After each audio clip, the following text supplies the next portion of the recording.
All right, eighth graders. This is your lesson 26.1, and this lesson is purely grammar.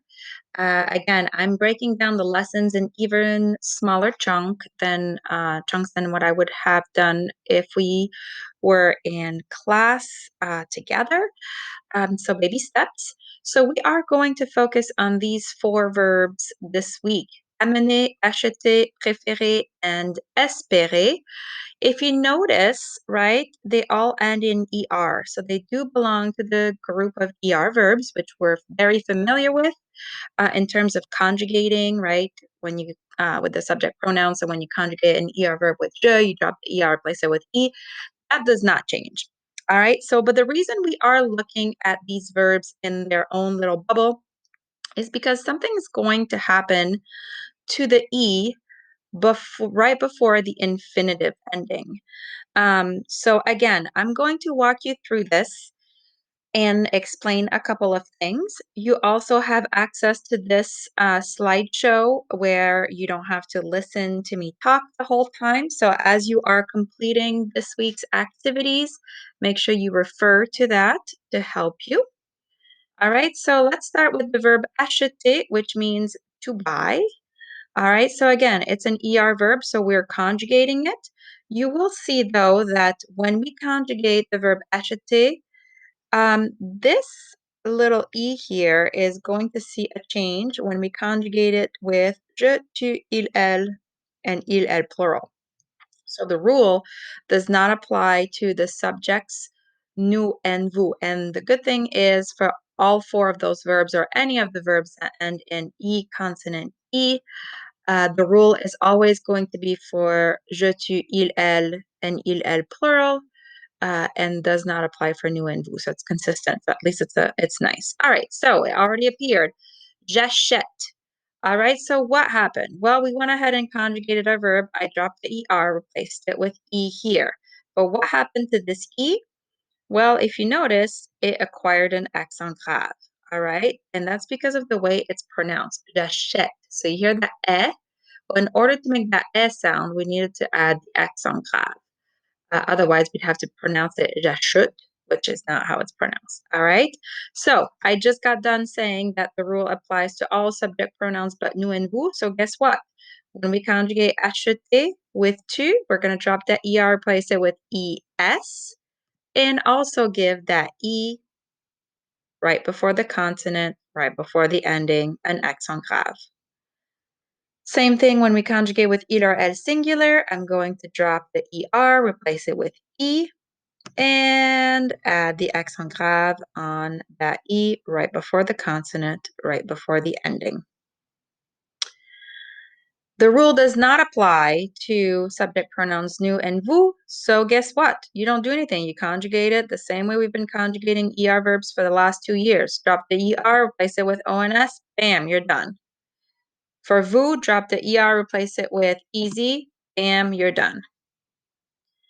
And for il or elle plural, we are going to drop the ER, replace it with ENT, and we are going to add an accent grave on the E. So the rule is when you have an E consonant E, you have to add the accent grave on the E before the consonant, before the ending. So you might be looking at like tu, where it's ES, or either elle plural, where it's ENT, and you're saying, well, wait a minute, it's not just E, it's ES and it's ENT.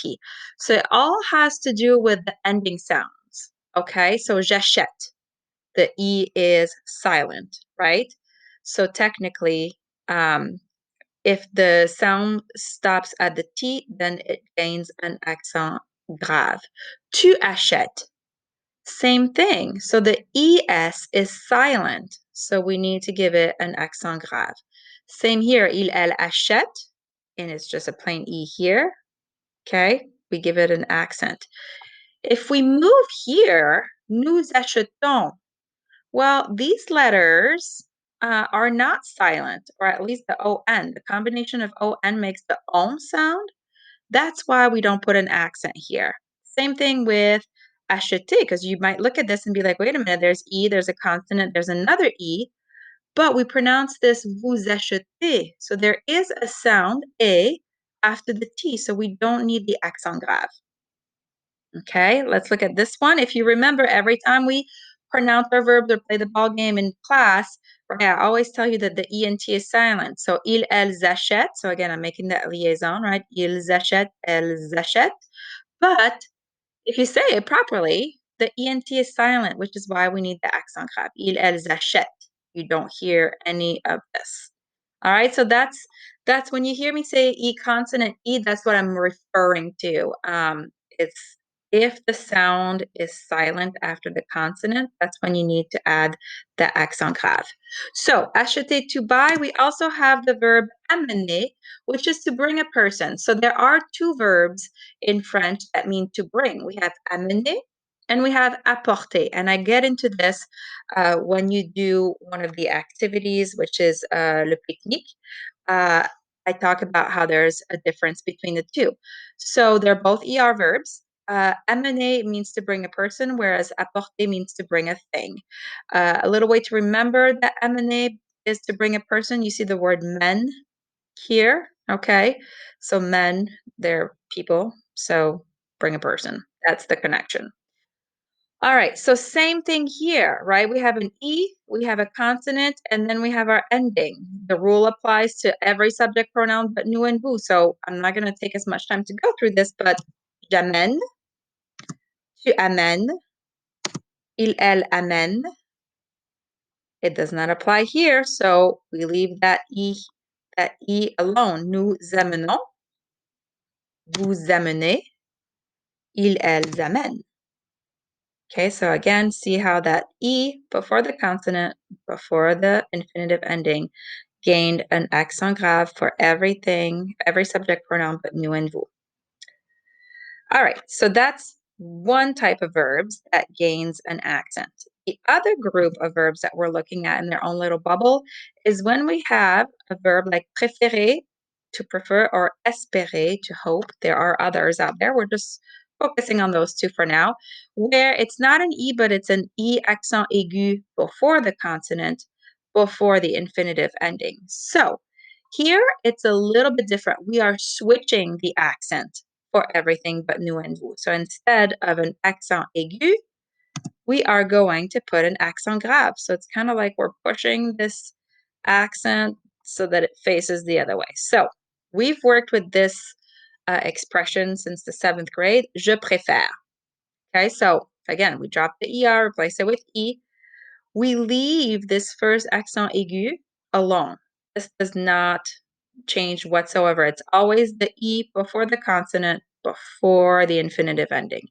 So we did do a shift here. We went from accent aigu to accent grave. Okay, and it's going to be the same. We're going to do the same thing for tu, il, elle singular, and il, elle plural. So tu préfères, il, elle préfère.